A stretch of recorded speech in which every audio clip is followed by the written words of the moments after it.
আসসালামু আলাইকুম। আমার চ্যানেলের নতুন একটি রেসিপি দেখার জন্য আপনাদের সবাইকে স্বাগতম জানাচ্ছি। আমার আজকের রেসিপি জিভে জল আনা চালতার আচার। চালতার আচার কিন্তু আমরা কম বেশি সবাই পছন্দ করি। তো চলুন কথা না বাড়িয়ে মূল রেসিপিতে চলে যাই।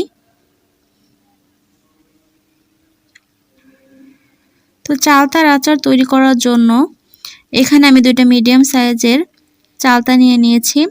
চালতাগুলোকে ছোট ছোট করে কেটে আমি 1 টেবিল চামচ লবণ দিয়ে 1 ঘন্টা ভিজিয়ে রেখেছিলাম।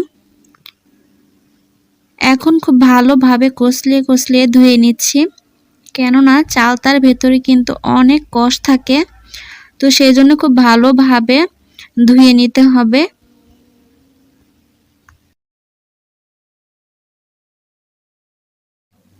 এদিকে চুলায় আমি একটি পাতিল বসিয়ে দিয়েছি আর পরিমাণ মতো পানি দিয়ে দিয়েছি আর সবগুলো চালতা দিয়ে দিয়েছি। সামান্য পরিমাণ লবণ দিয়ে এগুলো সিদ্ধ করে নিব 15 থেকে 20 মিনিটের মতো। এরপর একটি পাতিলে আমি হাফ কাপ দিয়ে দিয়েছি সরিষার তেল। এখন আমি এখানে 5টা শুকনা মরিচ মাঝখান দিয়ে একটু ফালি করে দিয়ে দিচ্ছি।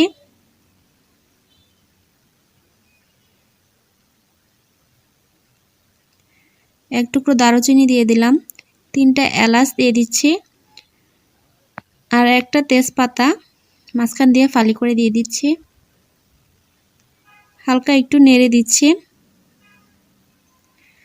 দিয়ে দিচ্ছি 4টা রসুনের কোয়া একটু থেতলে নিয়েছিলাম, সেগুলো দিয়ে দিচ্ছি। দিয়ে দিচ্ছি 1 টেবিল চামচ আদা বাটা। কিছুক্ষণ কষিয়ে নেওয়ার পর দিয়ে দিচ্ছি 1 চা চামচ ধনিয়ার গুঁড়া আর 1 চা চামচ মরিচের গুঁড়া। মশলাটাকে খুব ভালোভাবে কষিয়ে আমি চালতাগুলো দিয়ে দিচ্ছি। সিদ্ধ করার পর আমি চালতাগুলো একটু শিলপাটায় থেতলে নিয়েছিলাম। চালতাগুলো দিয়ে কিছুক্ষণ আমি কষিয়ে নেব। কষানো হয়ে গেছে, এখন আমি এখানে দিয়ে দিচ্ছি 1 চা চামচের মতো লবণ।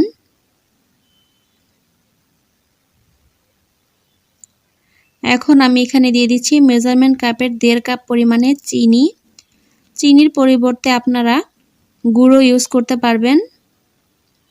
আবার খুব ভালোভাবে মিশিয়ে নিচ্ছি।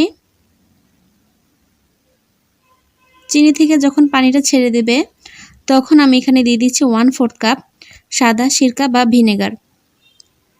এটা দিলে কিন্তু আপনাদের আচারটা অনেক দিন পর্যন্ত ভালো থাকবে। এখন আমি এখানে দিয়ে দিচ্ছি 1 চা চামচ টালা জিরার গুঁড়া। আবার একটু মিশিয়ে নিচ্ছি। দিয়ে দিচ্ছি হাফ চা চামচ গরম মশলা গুঁড়া আর 1 চা চামচ পাঁচফোড়নের গুঁড়া। মশলাগুলো দিয়ে আবার খুব ভালোভাবে মিশিয়ে নিচ্ছি। চুলার আঁচটা এই পর্যায়ে আমি মিডিয়ামে রেখেছি।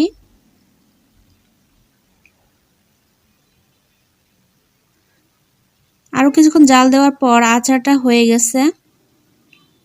তো আচারটা এখন যখন রুম টেম্পারেচারে চলে আসবে তখন আপনারা কাচের বয়ামে ভরে এই আচারটাকে সংরক্ষণ করতে পারবেন।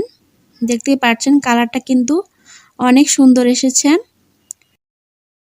আমার আজকের রেসিপিটি যদি ভালো লেগে থাকে প্লিজ একটি লাইক দিয়ে দিবেন এবং সাবস্ক্রাইব করে বেল আইকনে একটা ক্লিক করে দিবেন নতুন নতুন রেসিপি পাওয়ার জন্য।